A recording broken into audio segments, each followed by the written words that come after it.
Remember to subscribe to our YouTube channel at NDN TV Nigeria. Click on the subscribe button and be the first to get notifications.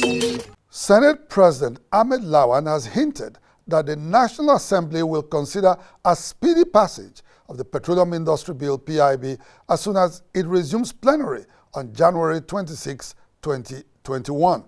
Senator Lawan, who gave the hint at a media parley recently in Abuja, noted that the Ninth Assembly was determined to pass the PIB, which promises to transform Nigeria's petroleum industry and grow the nation's economy. By the grace of God, when we resume, we'll start work on the Petroleum Industry Bill.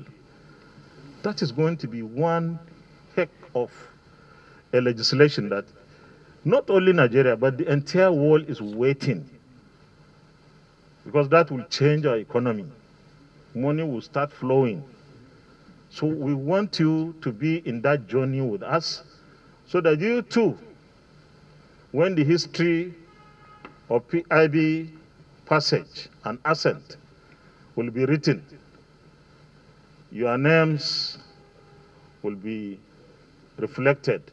The Petroleum Industry Bill was first introduced in the National Assembly soon after Nigeria's transition to democratic governance in 1999 to replace the obsolete Petroleum Act of 1969, under whose operation the country's petroleum industry has suffered a stunted growth. Lawan insisted that in spite of resistance to the proposed legislation by perceived political saboteurs, the federal lawmakers will stop at nothing to ensure its passage. There are people both within and outside the country who will work against it, but it's going to be the strength of our patriotism to pass it. When in 2019, we said we'll pass the amendment to the deep offshore production sharing contract, here in this house, we have been spending nights. We close 2, 3 a.m. just working to amend that bill, that act. People didn't want it to happen because they stopped it from happening for 20 years. They thought it was a joke. In a week,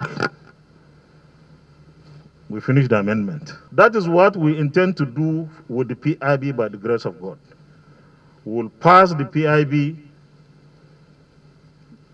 but we will ensure that businesses here get a very competitive environment, that they are able to make profits and stay and even invest more. We're not going to be selfish that only Nigeria should have. Yes, because the resources are here, we must get the benefits of the resources here. But businesses, the IOCs who are here, will also benefit from their investments. For protagonists of the proposed legislation in the Niger Delta, the host communities component of the PIB is particularly fascinating, as it makes it mandatory for oil companies to incorporate petroleum host communities and impacted communities development trust funds, through which they will make an annual contribution of amounts equal to 2.5% of their operating expenditures for the development of oil-producing communities. Inside the Niger Delta,